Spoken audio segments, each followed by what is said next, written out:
dan hendaknya kalian bersama orang-orang yang jujur. Hendaknya kalian gabung dalam rombongan orang-orang yang jujur dan jangan gabung dengan rombongan orang-orang yang pendusta. Karenanya Allah Subhanahu wa taala banyak mensifati para nabi dengan siddiq, yaitu jujur. Seperti firman Allah Subhanahu wa taala, "Wadhkur fil kitabi Ibrahim innahu kana siddiqan nabiyya." Dan sebutkanlah dalam Al-Qur'an tentang kisah Nabi Ibrahim alaihissalam, innahu kana siddiqan nabiyya, sungguhnya dia adalah nabi yang jujur ya. Seperti juga Nabi Ismail, wadhkur fil kitabi Ismail innahu kana sadiqal wa'di wa kana rasulan nabiyya. Dan sebutlah tentang kisah Nabi Ismail alaihissalam, sungguhnya dia adalah seorang yang jujur tentang janjinya dan dia adalah seorang rasul dan nabi. Jadi sifat jujur adalah sifat orang-orang yang mulia. Namun pada bab berikut ini kita akan bahas tentang bahwasanya seseorang boleh berdusta jika dalam kondisi darurat. Boleh berdusta dalam kondisi darurat. Oleh karenanya bab berikutnya judulnya bab bayanu ma yajuzu minal kadzib. Bab tentang dusta yang diperbolehkan, tentang dusta yang diperbolehkan. Saya bacakan perkataan Imam Nawawi rahimahullahu taala, "I'lam, ketahuilah, annal kadhiba wa in kana asluhu muharraman fayajuzu fi ba'dil ahwal." Ketahuilah bahwasanya dusta itu meskipun hukum asalnya adalah haram, namun dia diperbolehkan dalam beberapa kondisi.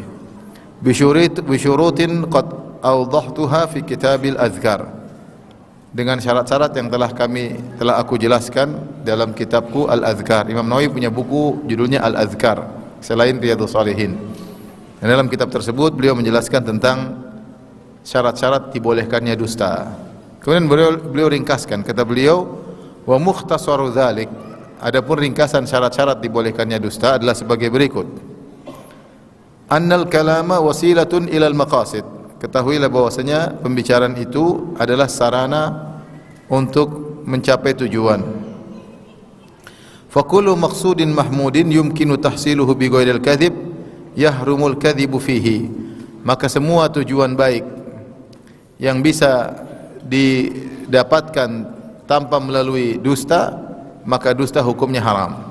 Semua perbuatan baik atau tujuan baik yang bisa diperoleh tanpa dusta, maka dusta adalah haram. Wa illam yumkin tahsiluhu illa bil kadzib jazal kadzib. Adapun jika perkara baik tersebut tidak mungkin diperoleh kecuali dengan dusta, maka boleh dusta. Thumma in kana tahsilu dzalikal maqsud mubahan kana al kadzibu mubahan. Kalau ternyata yang dimaksud untuk dicapai kebaikan tersebut adalah perkara yang mubah, maka dustanya yang merupakan wasilahnya juga merupakan mubah. Wa in kana wajiban kana al-kadzibu wajiban. Kalau perkara yang tidak diraih adalah perkara yang wajib dan tidak mungkin diperoleh kecuali dengan dusta, maka dustanya juga hukumnya wajib. Fa idza ikhtafa muslimun min zalimin yuridu qatlahu aw akhadha malihi wa akhfa malahu wa su'ila insanun anhu wajibal kadhibu bi ikhfahi. Contoh, dia contohkan yang wajib untuk dusta. Kata beliau rahimahullahu taala, jika seorang muslim bersembunyi dari kejaran seorang yang zalim. Orang zalim ini ingin bunuh orang muslim, maka dia pun sembunyi. Atau orang zalim ini ingin merampas hartanya, maka dia pun sembunyikan hartanya.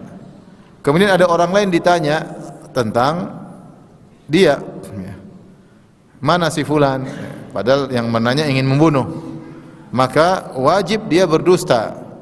Dia bilang saya tidak tahu. Jangan dikasih tahu, oh lagi di situ, jangan, karena kalau dia kasih tahu, ini orang akan dibunuh. Ini orang akan dibunuh. Maka ketika itu dusta hukumnya wajib demi menyelamatkan nyawa seseorang. Demikian juga kalau ada perampok ingin mengambil harta seseorang, kemudian ditanya di mana, kau tahu lokasi hartanya? Kalau kita tahu, kita enggak boleh kasih tahu. Kita bilang aja saya tidak tahu. Karena kalau kita jujur ketika itu, maka hartanya akan dirampas. Maka ini contoh jujur dusta yang wajib. Wa kadza law kana indahu wadi'atun wa arada zalimun akhdhaha. Demikian juga kalau ada seorang memiliki wadi'ah, yaitu ada orang nitipkan barang sama dia, nitipkan harta sama dia. Kemudian ada orang zalim ingin merampas harta titipan tersebut. Wajib al-kadhibu bi ikhfa'iha, maka dia wajib untuk berdusta. Dia bilang ada si fulan titip barang sama kamu, oh enggak ada. Jangan bilang ada, kalau bilang ada nanti dirampas. Maka wajib bagi dia untuk berdosa untuk menyelamatkan harta titipan orang lain yang dititipkan kepadanya. Ini contoh dusta yang wajib. Karena kalau dia tidak berdusta, maka orang lain bisa terbunuh atau harta orang lain bisa dirampas. Wal ahwat, dan yang lebih hati-hati, kata Al-Imam Nawawi rahimahullah taala, wal ahwatu fi hadza kullihi an yuwarri. Yang lebih hati-hati jangan dia berdusta terang-terangan, tetapi dia melakukan tauriyah. Apa itu tauriyah? Imam Nawawi menjelaskan, wa makna tauriyati, dan maksud dari tauriyah adalah an yaqsida bi ibaratihi maqsudan sahihan laisa huwa kadziban binisbati ilaih. Yaitu dia bermaksud dengan mengucapkan kata-kata tertentu dengan ibaratnya, dengan ungkapannya, dia ingin tujuan yang benar yang dia tahu itu bukan dusta dari sisi dia. Ini bukan dusta, saya ngomong benar. Wa in kana kadziban fi dhahiril lafz, meskipun secara zahir lafalnya adalah dusta, lafalnya adalah dusta zahirnya, atau yang dipahami oleh pendengar adalah apa? Dusta, tapi dia tahu yang dia ucapkan tidak dusta. Contohnya ada orang mengatakan, ada orang mau rampas uang dia bilang saya nggak ada uang, nggak ada uang sama sekali, saya nggak punya uang sama sekali. Dia tunjukkan ke kantongnya, memang nggak ada uang tapi ATM-nya banyak, ya. Contoh ini nggak apa-apa. Orang yang mendengar memahami dia nggak punya uang sama sekali, ya. Padahal dia punya uang, atau dia taruh di kantong belakang, dia bilang nggak ada, nggak ada. Ternyata uangnya di mana? Di kantong belakang, ya.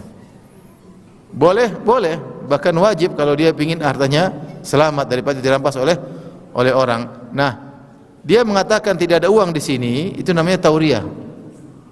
Artinya dia mengucapkan perkataan yang benar, tetapi dipahami berbeda oleh yang mendengar, dan dia sengaja agar yang mendengar salah paham, dia sengaja, tapi ucapan dia itu benar.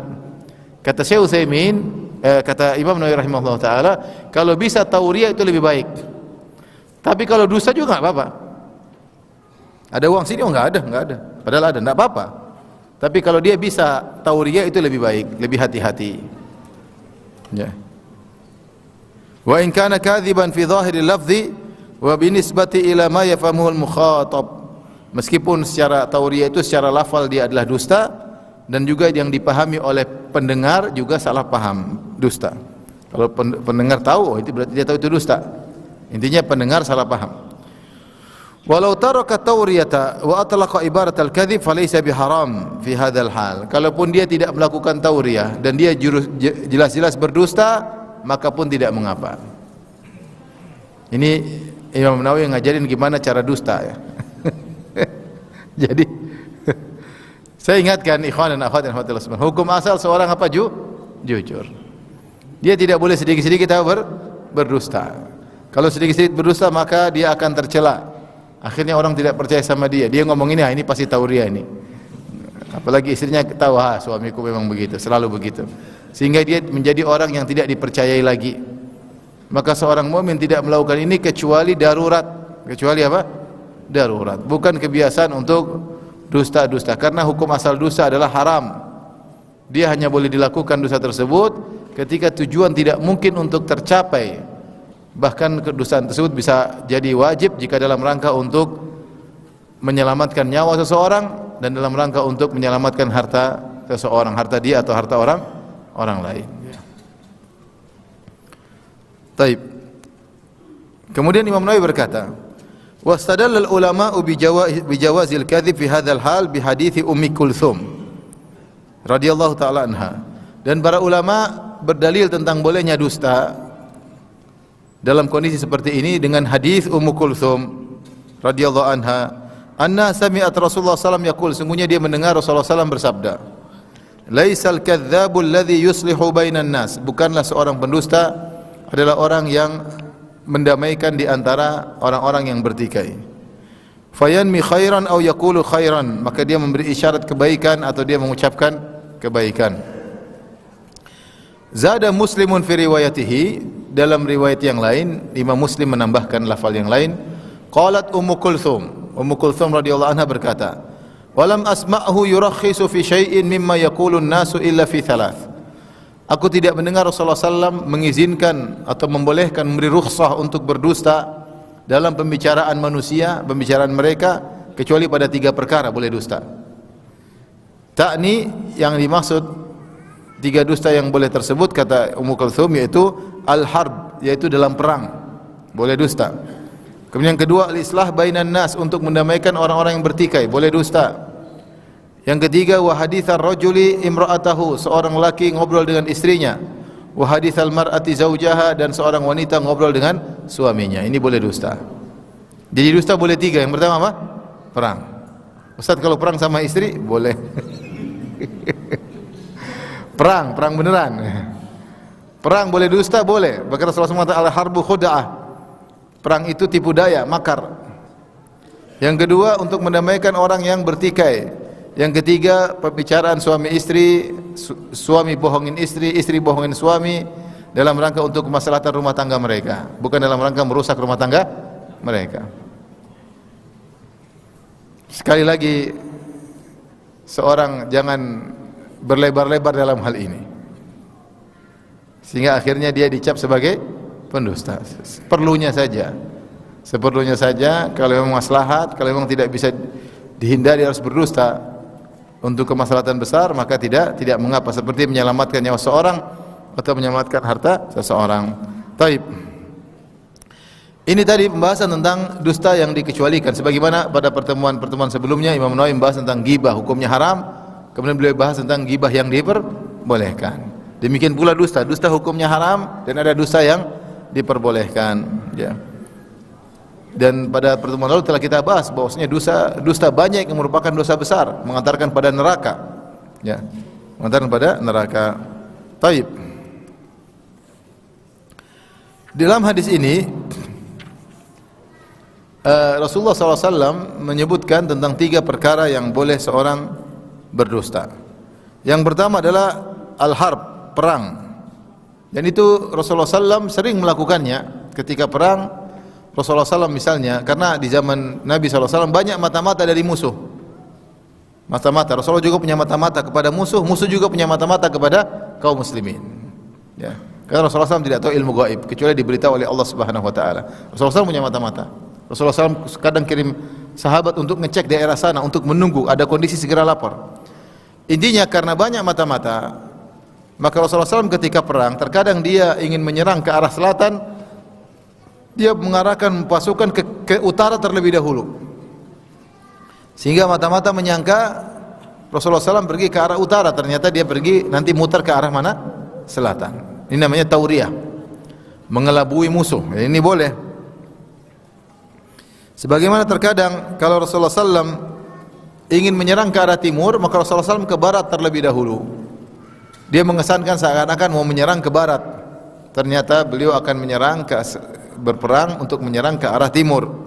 Ini namanya tauriyah. Dengan syarat ketika seorang berdusta dalam peperangan, dia tidak boleh membatalkan perjanjian damai dan tidak boleh berkhianat. Misalnya kelompok kaum muslimin ada perjanjian dengan kaum musyrikin, utusan ketemu delegasi, ada kesepakatan, maka tidak boleh melanggar ini, tidak boleh. Dusta yang lain boleh, tapi yang sudah disepakati tidak boleh dilanggar. Adapun mengesankan kepada musuh bahwa pasukan kita banyak padahal tidak banyak, boleh agar musuh gentar. Atau sebaliknya mengesankan kepada musuh pasukan sedikit ternyata banyak juga boleh, supaya mereka terpancing untuk datang untuk diserang. Dan al-harbu khuda'ah, peperangan adalah tipu daya, makar, ya, trik, strategi, ya. Tetapi kalau sudah ada perjanjian, delegasi ketemu delegasi, maka tidak boleh berkhianat sama sekali. Kemudian di antara yang diperbolehkan adalah al-islah bainan nas, mendamaikan 2 orang yang bersengketa. Ya. Misalnya ada orang bertengkar sama yang lain, dia datang, si A datang kepada kita, dia bilang, wahai subhanallah, si fulan telah menggibah saya. Kamu hadir di majelis tersebut kan? Ya, saya hadir. Nah, kita boleh bohong? Enggak, dia enggak gibah kamu, enggak. Dia enggak ngomongin kamu, enggak. Benar, iya ngomong, enggak ngomong. Saya enggak dengar. Jelas dusta ini, bukan tauriah lagi. Dia enggak ngomong. Boleh enggak? Boleh, supaya dia tidak ribut sama si fulan tersebut. Di antara dusta yang diperbolehkan. Bukan sebaliknya kita malah ngompor, oh iya dia ngomongin kamu. Bahkan dia bilang kamu begini-begini, kita tambah-tambahin lagi, kita bumbui lagi. Ya, kita kasih micin, sudah selesai. Dia emosi meledak-ledak. Jadilah kita namimah, mengadu domba. Subhanallah, namimah, jujur aja haram karena bisa memecah belah. Ini dusta untuk mendamaikan boleh. Dan ini bukan dusta, tidak jadi masalah. Saya pernah dengar seorang syekh ceramah, dia ingin mendamaikan dua orang yang bersengketa. Sudah lama mereka bertikai, padahal dulu teman baik. Entah ada kerabat atau tidak, saya lupa. Intinya syekh ini kemudian dia berusaha mendamaikan, maka dia niat benar, dia datang kepada misalnya si A dan si B. Datang kepada si A. Dia bilang, wahai A, si B pingin sekali ketemu kamu. Udah lama dia pingin ketemu kamu. Si A heran, yang benar. Iya, dia pingin ketemu kamu. Si A bilang, kamu dusta ya, pingin damaikan? Enggak. Jadi udah ketahuan sejak awal. Kamu bohongin ya, bohongin, pingin damaikan? Enggak. Sumpah demi Allah. Repot ya. Kamu dusta mau damaikan saya dengan dia kan? Repot. Baru pertama sudah ketahuan. Jadi dia bilang, kamu bohong ya, pingin damaikan saya dengan dia? Enggak. Sumpah demi Allah. Mau tidak mau dia sumpah. Dia bilang apa? Demi Allah. Akhirnya mereka damai, padahal bohong. Dia bilang saya si B pingin diundang kamu. Dia ketemu lah, tapi dia bohong. Akhirnya dia gelisah, dia pun tanya kepada Syekh bin Baz rahimahullah ta'ala. Ini buku syarah Syekh bin Baz ya. Maka ini saya cerita dengar langsung dari Syekh tersebut. Saya pun tanya Syekh bin Baz rahimahullah. Saya terpaksa bilang bersumpah demi Allah padahal saya dusta. Jadi saya dusta, sumpahnya pun dusta, double dustanya.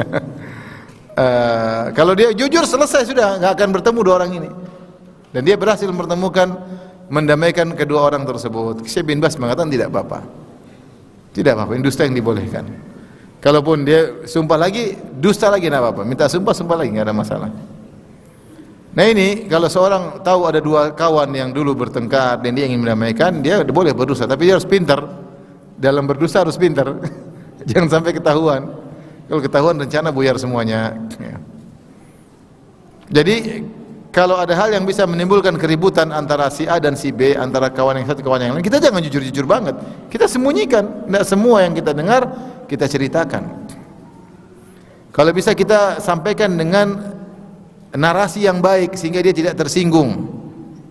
Oh iya benar, kalau saya dengar, oh maksud dia bukan begitu, maksudnya begini. Mungkin kita meskipun dalam narasi tersebut ada dosa-dosa sedikit, tidak apa-apa, karena kita ingin mendamaikan orang yang bertikai. Tidak ada masalah, karena persatuan sangat tinggi kedudukannya di sisi Allah Subhanahu wa ta'ala.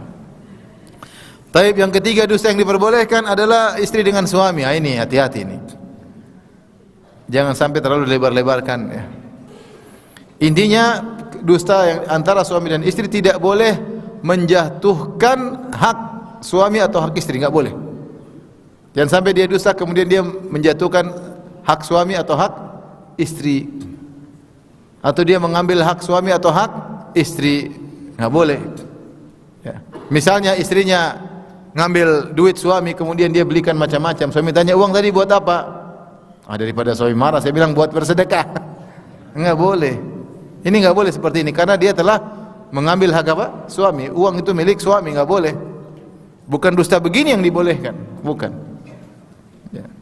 Tapi dusta yang sekedar menyembuhkan cinta kasih dan mencegah adanya pertikaian dengan syarat tidak mengorbankan hak salah seorang dari kedua pasangan. Tidak boleh. Ya. Dan banyak contoh-contohnya yang akhirnya ketahuan. Banyak ya. Oleh karenanya seseorang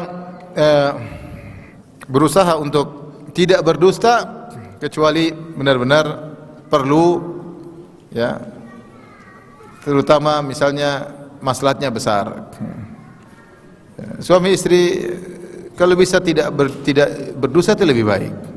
Kalau dia muji istrinya benar dari hatinya tulus, bukan gombal. Tapi kalau memang dia harus bergombal, tidak jadi masalah ya. Tidak jadi masalah. Engkau wanita yang paling aku cintai, misalnya. Engkau adalah wanita tercantik yang pernah aku lihat. Gombal jelas. Tapi tidak apa-apa, dia senang-senang aja kok. Dia senang-senang juga digombalin, tidak masalah.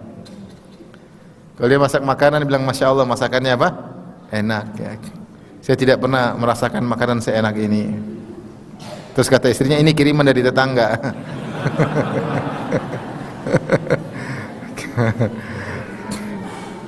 Nggak ada masalah seperti itu ya. Wah, Masya Allah hari ini kamu wangi, hari ini biasa ya. Ingat, jangan biasakan lisan berdusta. Hanya sekedar terbatas yang tadi sudah dijelaskan. Wallahu a'lam bishawab. Baik, kita masuk pada bab berikutnya. Bab al-hathu ala tathabbut fima yaquluhu wa yahkih. Ini juga masih terkait dengan adab lisan. Bab tentang motivasi agar cross check terhadap apa yang mau dia ucapkan dan apa yang dia hikayatkan, apa yang dia kabarkan.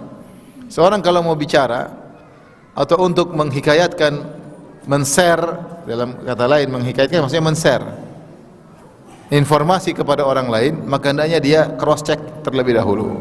Dia tathabbut, dia tabayun, dia cek terlebih dahulu. Baru dia sampaikan. Jangan setiap apa yang datang kemudian dia sampaikan, atau dia mendengar katanya kemudian dia sampaikan. Ini tidak boleh dalam Islam. Di antara keributan bisa terjadi gara-gara men-share informasi tanpa mengecek terlebih dahulu. Secara sederhana, seorang muslim ketika ingin men-share suatu informasi, maka dua yang dia lakukan. Yang pertama, dia cek dulu informasinya valid atau tidak, sahih atau tidak. Kemudian kalau dia sudah tahu informasinya benar-benar sahih, valid, maka yang kedua dia share ada maslahat atau tidak, ada maslahat atau mudarat. Dia pikirkan dua hal ini. Kalau ternyata ada maslahatnya dan maslahatnya rajihah, kuat, mendominasi, maka share. Kalau ternyata di share mudaratnya lebih mendominasi, maka jangan share. Kalau ternyata antara maslahat dan mudarat berimbang, lebih baik tidak usah di share. Kalau setiap muslim komitmen dengan dua aturan ini, mengecek validasi kabar tersebut terlebih dahulu, yang kedua mengecek maslahatnya ada atau tidak, maka insyaallah tidak banyak berita yang beredar. Taib. Kalau kita mau lihat pada syarat yang pertama, mengecek validasi kabar yang sampai kepada kita, maka ini pun sudah sulit, terutama kabar-kabar yang beredar di internet. Allah Subhanahu wa taala berfirman, "Ya ayyuhalladzina amanu in ja'akum fasiqun binaba'in fatabayyanu." Wahai orang yang beriman, jika datang seorang fasik membawa berita, maka cek terlebih dahulu. Nah, yang bikin berita di medsos, di televisi, apakah mereka orang-orang bertakwa yang thiqah terpercaya? Hah? Antum kenal mereka sehingga antum bisa yakin apa yang disampaikan pasti benar? Tidak. Ya, saya sering cerita, saya pernah ngisi di salah satu stasiun televisi terkenal. Bukan di televisinya, tapi para pekerjanya minta saya ngisi di bulan Ramadan. Kemudian saya ngisi. Kemudian di antara pertanyaan yang menakjubkan, dia bilang, "Ustaz," saya bilang, "di antara pembatal pahala puasa adalah dusta." Ya. Rasulullah SAW telah menyebutkan bahwasanya siapa yang berdosa, maka Allah tidak butuh dengan puasanya. Puasanya tidak batal, sah, tetapi pahalanya tidak ada. Maka ada seorang bertanya, "Ustaz, kita di bulan Ramadan disuruh oleh direksi untuk bikin berita-berita dusta, tidak sesuai dengan kenyataan, berita-berita pesanan. Namanya pesanan, bayar bikin berita. Yang kita tahu berita tersebut tidak benar. Bulan Ramadan, apakah direksi saja yang batal pahalanya atau kita juga? Dia tanya begitu. Saya bilang semuanya batal pahala puasanya, karena bekerja sama dalam al-ithmi wal udwan, bekerja sama dalam dosa dan permusuhan. Jadi mana jaminan kita bahwasanya berita yang sampai kepada kita semuanya benar? Banyak berita-berita pesanan untuk manfaat atau kemaslahatan orang yang memesannya. Tinggal bayar bikin suatu berita. Terkadang berita itu kompak. Pernah suatu kejadian, saya tahu kejadian tersebut. Kemudian kompak berita-berita semuanya menyelisih kejadian yang nyata, tapi semuanya kompak.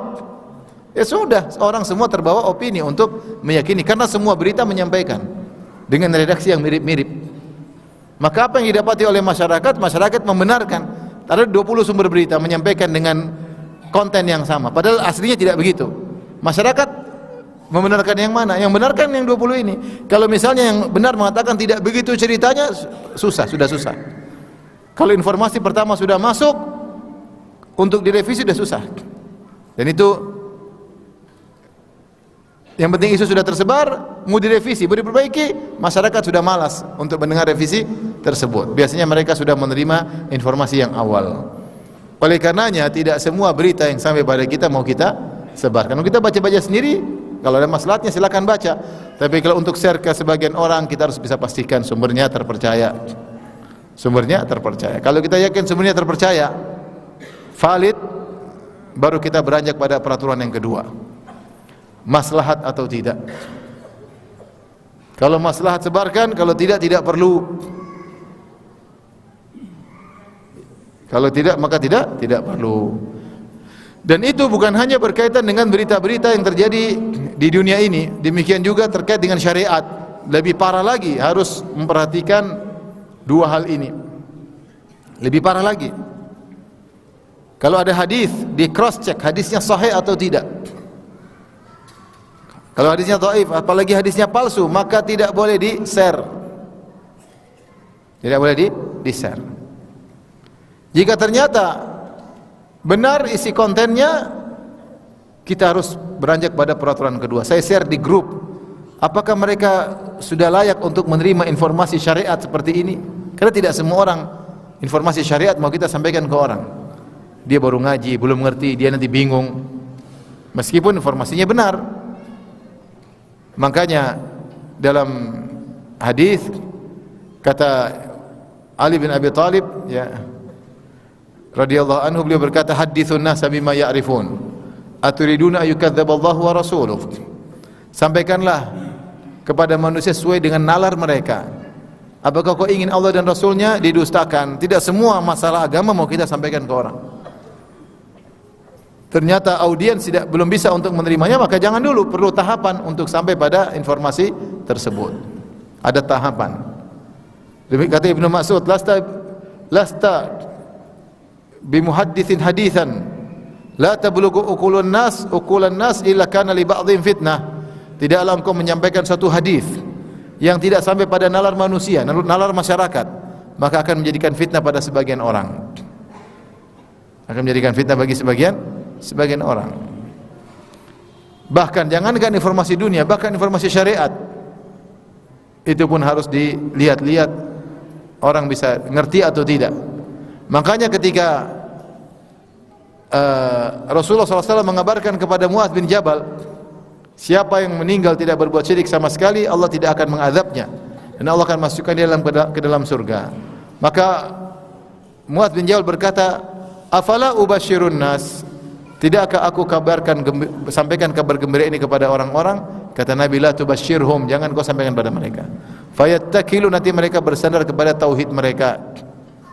Nabi saja melarang Muadz bin Jabal untuk menyampaikan serta merta apa yang dia dengar, karena bisa jadi orang-orang tidak paham.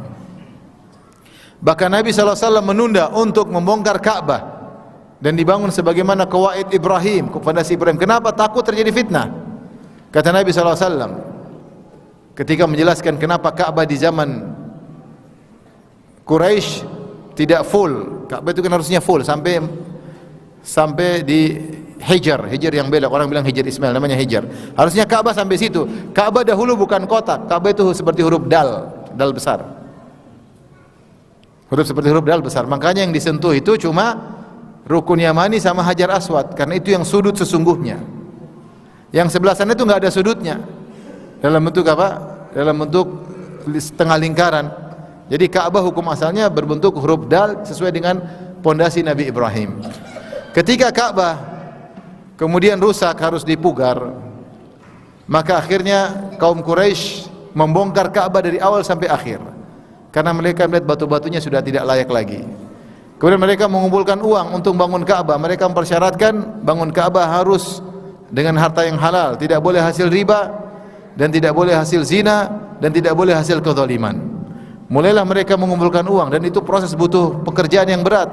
Ngambil batu, kemudian dipahat batunya supaya kotak, kemudian dipikul. Ini kerjaan. Akhirnya qasarathum nafaqah, kata Nabi, Quraisyan qasarathum nafaqah. Ternyata orang-orang Quraisy duitnya kurang. Akhirnya mereka bikin Ka'bah cuma separuh.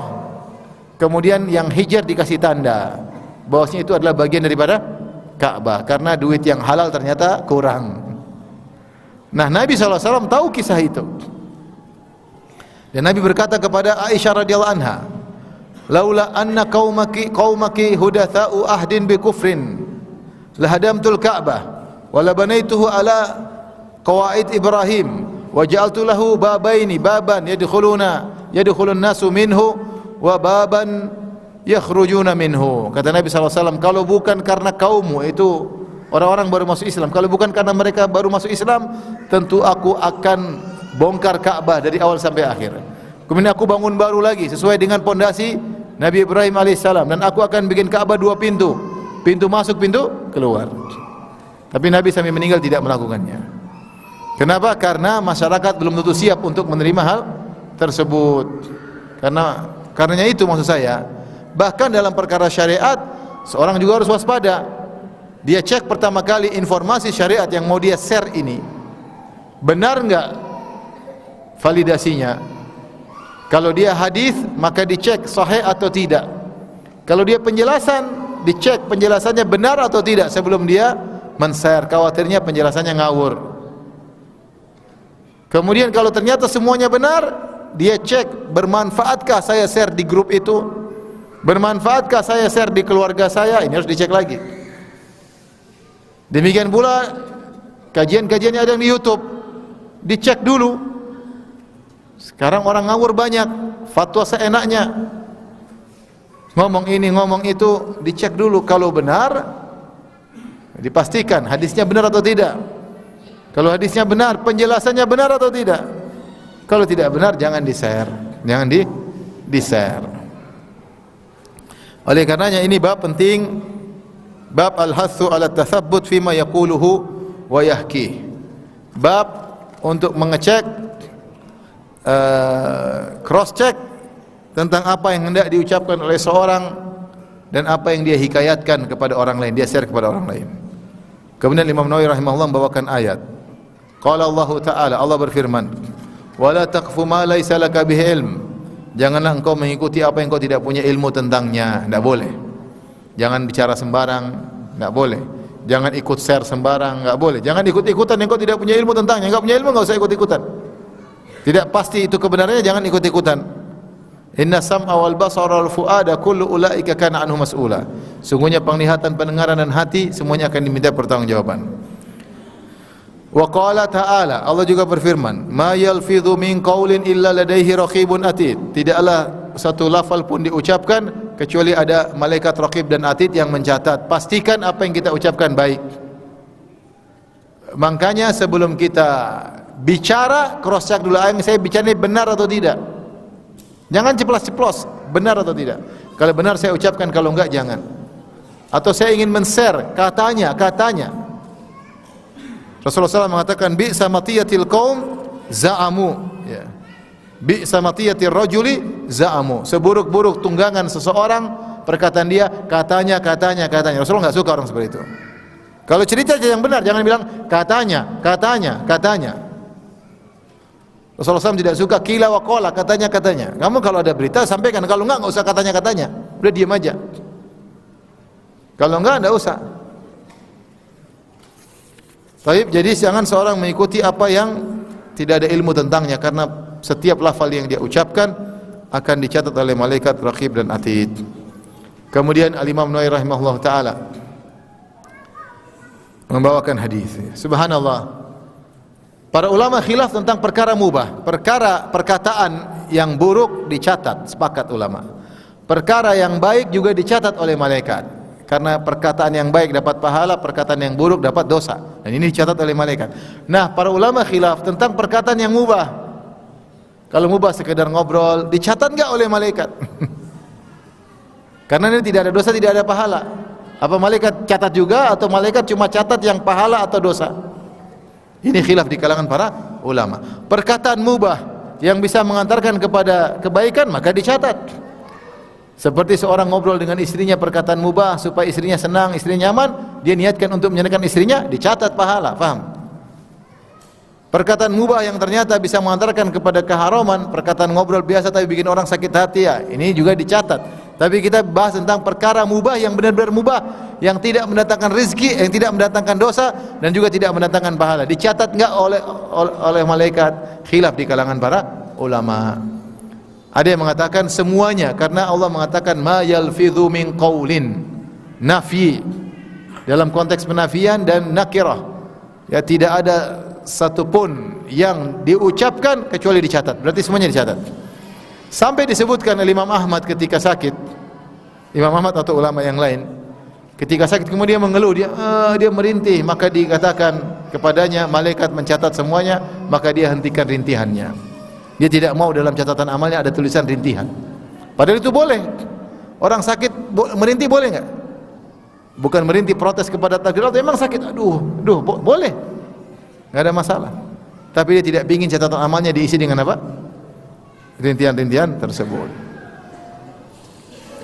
Ini membuat kita harus waspada. Ya akhi, ini berat, tapi siapa yang bisa menjaga lisannya, dia akan istiqamah. Tinggal kita mau ngomong mikir dulu, baik enggak? Pikir sebentar, 1 detik, 2 detik. Kalau enggak baik kita gatal pingin cerita, enggak usah cerita, diam aja. Ada orang sebutin si fulan, kita tahu dia buruk, kita mau komentar nih. Mikir meskipun 2 detik. Saya komentari enggak ya? Perlu enggak? Enggak perlu, enggak usah. Kita akan bahagia dengan cara seperti itu. Cuma kita enggak mau ngerjain. Kita mau komentar dulu baru mikir belakangan. Kita bicara dulu baru mikir belakangan. Seandainya kita mau bicara atau mengomentari, kita pikir terlebih dahulu baik atau tidak, maka kita tidak akan banyak berbicara kecuali yang baik-baik saja. Taib. Kemudian Imam Nawawi rahimahullah membawakan hadis yang pertama.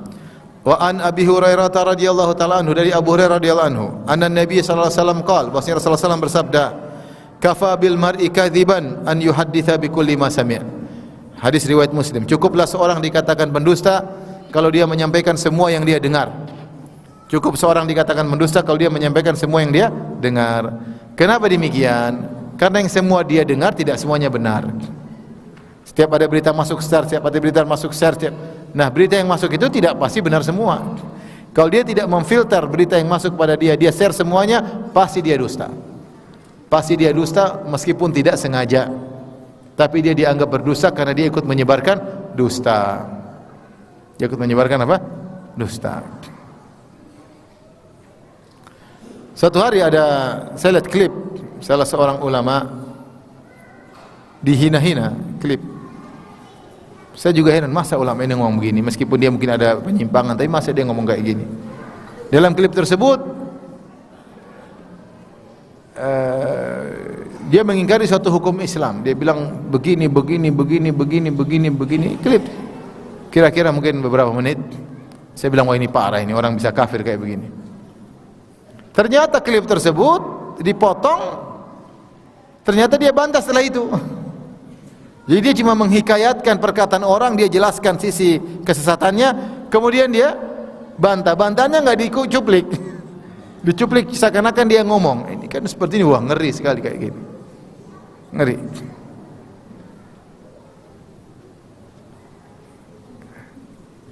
Dan zaman sekarang orang senang-senang aja, tidak tahu ada malaikat yang mencatat, tidak tahu ada hisab.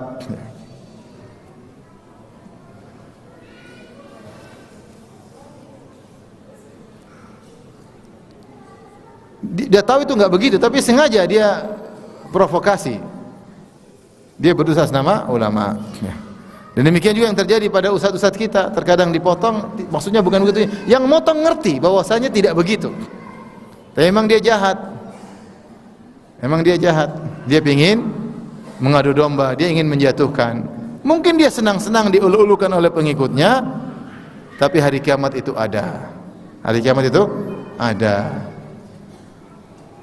Hari kiamat itu ada.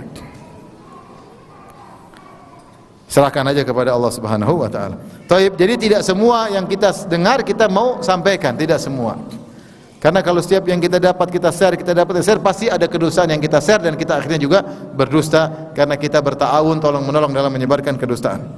Hadis berikutnya, wa an Samurah radhiyallahu anhu qala Rasulullah sallallahu alaihi wasallam, dari Samurah Rasulullah sallallahu bersabda, "Man haddatsa anni bi haditsin yara annahu kadzib, fahuwa ahadul kadzibin." Siapa yang menyampaikan dariku sebuah hadis yang menurut dia hadis tersebut adalah dusta, tapi tetap dia sampaikan, maka sungguhnya dia adalah salah satu dari para pendusta. Dibaca dengan dua bacaan, fahuwa ahadul kadzibin, maka dia adalah salah satu dari para pendusta. Dalam sebagian bacaan, huwa ahadul kadzibain, salah satu dari dua pendusta. Ya. Apa bedanya? Sama-sama tercela. Jadi kalau ada hadis kita tahu ini hadisnya dusta, jangan kita sampaikan ke orang. Karena hadis ada hadis palsu. Hadis la asralahu, tidak ada sanadnya. Kita udah tahu dari Nabi SAW, dibilang dari Nabi, ternyata hadisnya palsu, jangan kita sampaikan kecuali kita jelaskan hadisnya palsu. Adapun kita nyebarkan tanpa menjelaskan tentang kepalsuan hadis tersebut, maka hukumnya haram. Hukumnya haram. Kalau dia segera tetap menyebarkan dan dia tahu hadisnya palsu, tetap dia sebarkan, maka dia adalah salah satu dari para pendusta. Wa yaumal qiyamati taral ladzina kadzabu 'ala Allahi wujuhuhum muswaddah. Dan pada hari kiamat kelak engkau akan melihat orang-orang yang berdosa atas nama Allah, wajah mereka menghitam. Adapun dalam bacaan yang kedua, fahuwa ahadul kadzibain, kalau dia tetap menyampaikan hadis palsu kepada masyarakat, maka dia salah satu dari dua pendusta. Kenapa? Karena tersebarnya hadis ini dengan dua pendusta. Pendusta pertama yang membuat hadis palsu tersebut, pendusta kedua yang men-share.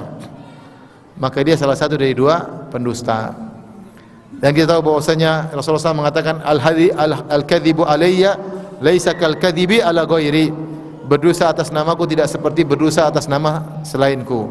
Kenapa? Karena berdosa atas nama Nabi SAW menimbulkan syariat, Adapun dusta terhadap nama orang lain tidak menimbulkan syariat.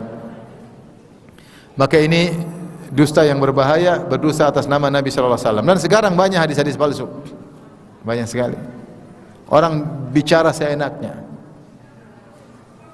Tidak boleh motong kuku hari ini. Kalau potong kuku harus dari sini. Hadisnya nggak ada.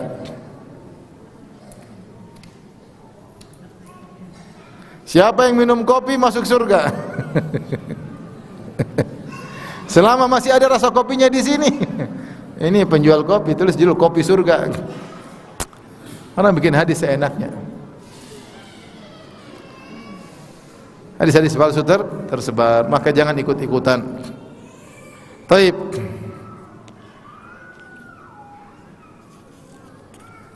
Kalau ada yang bilang siapa yang makan gudeg Jogja masuk surga, ini pasti pendustanya orang Jogja.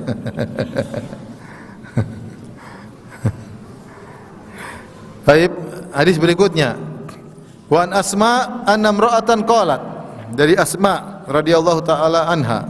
Dia berkata, ada seorang wanita berkata, "Ya Rasulullah, inna li dharratan fahal alayya junahun in tashabba'tu min zawji ghayra alladhi yu'tini?" Kata dia, ini cerita tentang seorang wanita dengan madunya, disebut dharrah, dharratuha. Bahasa Arab dharrah itu yang bikin mudarat, jadi saling apa? Saling cemburu-cemburuan, saling seperti itulah. Yang satu kehadiran yang satu menyakiti hati yang lain. Yang itu diantara lika-liku wanita yang dimadu, ya. Dia cemburu dengan madunya, itu biasa, ya. Entah madu tua, entah madu muda, ya. Tapi di balik itu tentu banyak kemaslahatan. Baik. Sekarang orang ini, seorang wanita ini ingin membuat madunya cemburu. Maka dia bertanya kepada Rasulullah, "Ya Rasulullah, apakah tidak mengapa bagi saya jika saya pura-pura menyampaikan suami saya berikan ini kepadaku, berikan itu kepadaku, padahal suamiku tidak memberikan kepadaku? Boleh enggak?" Kata Nabi sallallahu alaihi wasallam, "Al-mutasyabbi' bima lam yu'ta kalabisi thawbai zur." Seorang yang bergaya, berhias dengan apa yang tidak diberikan kepadanya, maka dia seperti yang memakai dua pakaian kedustaan. Seperti dia memakai dua pakaian dusta. Jadi misalnya dua wanita ini, si A dan si B. Kemudian si B, istri muda, ingin bikin jengkel istri pertama. Kemudian dia bikin status, "Alhamdulillah suamiku belikan aku apa? Belikan aku gelang 1 kilo." Ternyata enggak ada. Ternyata ada gelangnya tapi dia beli sendiri. Seakan-akan suaminya yang belikan, sehingga membuat madunya apa? Naik pitam, ya. Sumbunya menyala, ya. Kepalanya keluar asap. Maka dia ngamuk-ngamuk sama suaminya. Ini boleh enggak? Enggak boleh. Jangankan sama madunya, sama orang lain aja enggak boleh. Apalagi sama madunya. Dia bikin status, "Bosnya suamiku membelikan aku kalung." Ternyata enggak ada. Ternyata dia utang. Supaya apa? Orang muji dia, supaya orang melihat seakan-akan dia disayang oleh suaminya. Ini tidak boleh seperti ini. Ini memakai dua pakaian dusta, enggak boleh. Enggak boleh. Seorang wanita misalnya, dia di madu, kemudian dia mengesankan kayaknya suaminya masih sayang sama dia, kemudian dia bikin status, "Suamiku sangat sayang kepadaku begini," padahal dusta. Boleh enggak? Enggak boleh. Enggak boleh. Ini dusta. Padahal suaminya ngomelin dia. Enggak boleh. Jadi dusta enggak boleh. Bergaya dengan sesuatu yang tidak dimiliki oleh seorang seakan dia pakai dua baju kedustaan. Ini bukan berlaku cuma di sini saja masalah suami istri, dalam banyak hal. Contoh, seseorang ketika ceramah, ini bicara dai, kemudian dia mengesankan dia hafal Quran, padahal tidak, nggak boleh. Dia mengesankan dia hafal Quran, ternyata tidak. Ini dusta. Atau dia mengesankan bahwasanya dia belajar kepada ulama tertentu sekian tahun, ternyata tidak. Ini termasuk ini yang disebutkan, tidak boleh. Bergaya dengan apa yang dia tidak miliki. Atau dia mengesankan dia ahli tafsir, padahal dia tidak tahu tafsir. Ini nggak boleh. Nggak boleh seorang bergaya dengan apa yang tidak dia miliki, nggak boleh. Jangan mengesankan dia lebih hebat daripada yang seharusnya, nggak boleh. Benar banyak orang terpedaya, yang terpedaya orang bodoh. Tapi orang berilmu tahu dia pendusta. Ini yang terjadi di medan dakwah seperti ada sebagian dai yang mengesankan dia jagoan, yang tertipu orang bodoh-bodoh semua. Kita tahu ini pendusta besar, cuma ya bagaimana mau. Ya sudahlah, mudah-mudahan orang-orang diberi petunjuk oleh Allah Subhanahu wa taala. Maka tidak boleh seorang bergaya dengan apa yang tidak dia miliki. Syekh Utsaimin rahimahullahu taala sebagaimana dijelaskan oleh Syekh Abdul Razak. Syekh Abdul Razak cerita waktu suatu hari Syekh Utsaimin rahimahullahu taala datang ke kampus UIM, Universitas Islam Madinah, kemudian mengumpulkan mahasiswa-mahasiswa untuk beliau ceramah. Ketika beliau ceramah, yang moderatornya Syekh Abdul Razak. Syekh Abdul Razak berkata, telah datang kepada kita Al-Allamah. Al-Allamah itu artinya orang yang sangat alim. Muhammad bin Shalih Al-Utsaimin. Al-Allamah Muhammad bin Shalih Al-Utsaimin. Itu orang yang sangat alim, Syekh Muhammad bin Shalih Al-Utsaimin. Maka Syekh Utsaimin serta merta tegur, "Uskut, diam." Dia bilang, "Diam kamu." Dia enggak mau dipuji dengan pujian apa? Tersebut. Kalau kita tidak ragu Syekh Utsaimin Allamah, tapi mungkin dia merasa dia tidak pantas, tawadhu. Dia bilang, "Uskut, diam. Jangan ngomong begitu." Sementara sebagian orang ketika dipuji-puji maka dia senang, dia ketawa, farhan, bahagia. Sampai ada orang muji-muji, ada yang tegur. Jadi ada orang syekh dipuji-puji sama salah satu muridnya. Murid yang lain tegur, kata dia, jangan begitu, jangan puji saya seperti itu. Syekhnya bilang, biarin dia puji. Dia ingin kebaikan, biarin. Makanya aneh kalau ada seorang kemudian dipuji-puji habis dan dia ketawa-ketawa senang. Bukan kebiasaan para salaf seperti itu. Engkau adalah wali, engkau adalah ini, engkau, oh iya, tawa-tawa. Enggak, kalau masyayikh kita tidak seperti itu. Kita ini siapa? Jangan kita berhias yang bukan kita. Kecuali ada stempel dari Allah, kita ini wali, mungkin kita, ya, saya wali. Itu pun kita tidak boleh sombong. Karena para sahabat yang sudah distempel masuk surga pun tidak sombong. Abu Bakar yang distempel masuk surga, Umar, Utsman, Ali tidak pernah sombong. Bahkan mereka tetap takut kepada Allah Subhanahu wa taala. Dan tidak pernah mereka berkoar-koar, saya telah dapat stempel masuk surga. Nabi ngomong berapa kali, tidak pernah sahabat dimegang. Nah, kita yang stempel walinya belum ada turun dari langit, dibilang-bilang wali, kita begitu apa? Bangganya. Jangan. Syekh Utsaimin rahimahullah, jangankan dibilang wali, dibilang al-allamah, orang yang alim, dia tidak mau. Dia bilang, uskut, diam engkau. Maka tidak boleh seorang berhias dengan apa yang tidak dia miliki. Demikian juga kalau ada orang, ibu-ibu misalnya, yang sanjung ibu-ibu, kita tegur, jangan sanjung saya. Apalagi kalau sanjungnya berlebihan, tidak benar. Oh, ibu ini masya Allah, ibu ini dia sudah sedekah apa namanya sekian, padahal tidak sekian. Oh enggak, itu bukan uang saya. Langsung tepis. Itu uang saya cuma ngumpulin. Jangan bilang, oh iya benar, memang. Jangan nyaman dengan pujian apa? Orang. Sehingga kita berhias dengan apa yang tidak kita miliki. Maka dikatakan orang yang seperti ini memakai dua pakaian kedustaan. Kenapa? Pakaian dusta pertama adalah dia mendustai dirinya sendiri. Dia tahu dia dusta. Pakaian dusta kedua, dia berdusta kepada orang lain. Ini namanya riya plus dusta. Riya plus pengin dipuji dengan apa yang tidak dia miliki. Sifat orang-orang munafik. Wa yuhibbuna an yuhmadu bima lam yaf'alu. Mereka suka dipuji dengan apa yang tidak mereka kerjakan. Maka jangan seorang berhias dengan apa yang tidak dia miliki. Kalau dia bukan orang yang berilmu, jangan sok-sok menampakkan seakan-akan dia berilmu. Kalau dia tidak tahu, bilang saja wallahu a'lam. Jangan kemudian dia mengesankan dia tahu segalanya. Taib, mungkin sampai di sini saja yang bisa saya sampaikan. Kalau ada yang bertanya, saya persilahkan. Wallahu taala alam bisawab.